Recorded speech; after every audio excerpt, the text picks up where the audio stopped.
The show must go on. At the beginning, the Lord works in mysterious ways. He ensured the new Captain America movie was mediocre enough so that when something like this happened, there wasn't a soul in the vicinity at risk. Save for the two spectators who probably got a huge jump scare from that. There's an investigation going on to try and find out what caused this. Because, again, it wasn't like, one little piece of the ceiling fell. That whole Mm. motherfucker caved in and came in Yeah, like an that was asteroid. total Like that negligence. looks like a building imploded and then fell through. So I don't know what could have caused that. Maybe it was put up with toothpicks and bubble gum. Couldn't tell. Now I'm gonna tell you right now that theater,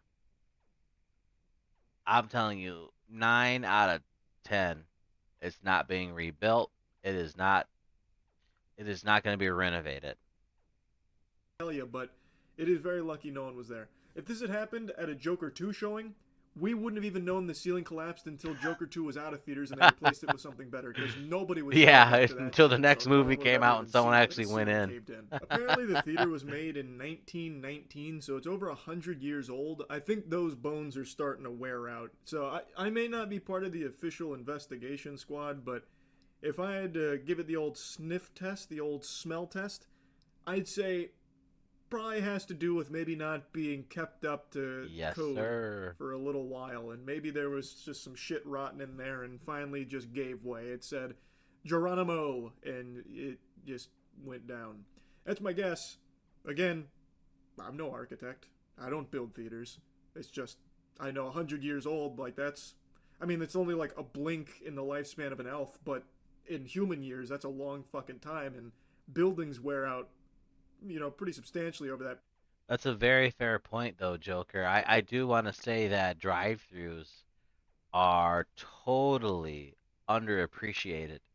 Um, to be able to be in the comfort of your own car, you could, get some takeout food or something, whatever, before you get there. There's typically concession stands. Of course, there's concession stands, but typically there's a double feature. They'll have two screens. You go watch either movie, channel it in, the frequency of the radio or whatever. I honestly don't know why drive-through theaters are not more popular because you can stream movies at home very comfortably, but people still like to be out and about. Like I'm not gonna lie, it doesn't hurt to get out of the house.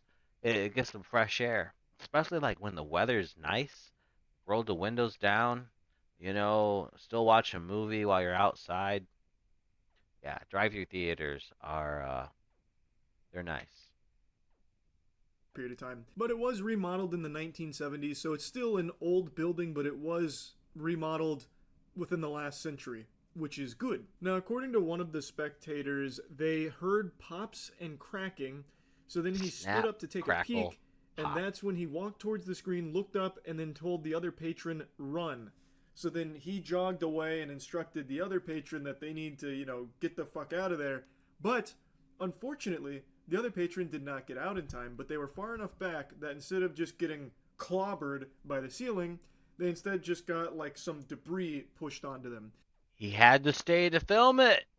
Got to get those views, the clicks. Apparently, she was actually one row behind where the ceiling came down, so she was danger close. That was a very close shave, but again, she was uninjured. I can only imagine the confusion of all of the other theater goers and the staff when these two left that auditorium looking like they just came out of an active war zone covered in dust and debris. Like, they probably thought they must have just jumped out of the Jumanji board game or some shit. That must have been so jarring. Like, if I had walked by and saw that, I don't know if I would have been able to connect the dots. I would have thought a fucking bomb went off there and I probably would have just left. And in fact, even if I did connect the dots, if my neurons were firing and I pieced the puzzle Yeah, together that the yeah. ceiling collapsed, I Michigan is probably still would cold. have left because now I wouldn't trust the ceiling anymore. I do. I gotta say, Michigan is freezing right now. Like we got some sunshine and it's March 1st, but whew, it was still chilly. That wind right now goes right through your clothes. Want to just briefly add how comical it is reading that this blockbuster had two people in attendance when something fucking crazy happened. Like I know it's not exclusive to just Captain America not doing super well. Like this has been happening a lot with films that are just kind of flopping and petering out really quickly. But just seeing like two people were there at the time, like it's kind of laughable. It'd be like, you know, at Charles' Sweet 16 birthday party, all three attendees were subjected to undercooked chicken and had brief bouts of salmonella. And it's like three people at the Sweet 16. Well, that's kind of sad. Like it's kind of the same way here. Like, oh, two people at the showing.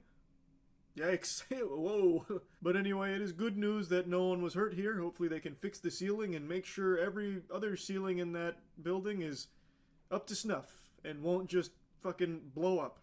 That's really about it. See ya. Well, all I could say is wear a helmet. Wear a helmet and don't go into shady buildings. Um, that's the best we can put up to it, you know. Good thing that it was Captain America, because you know, someone could have gotten hurt if it was actually something popular. I haven't seen Captain America. I haven't heard much about it, but Marvel, I don't know. It's kind of hard lately trying to watch those movies, trying to get into them.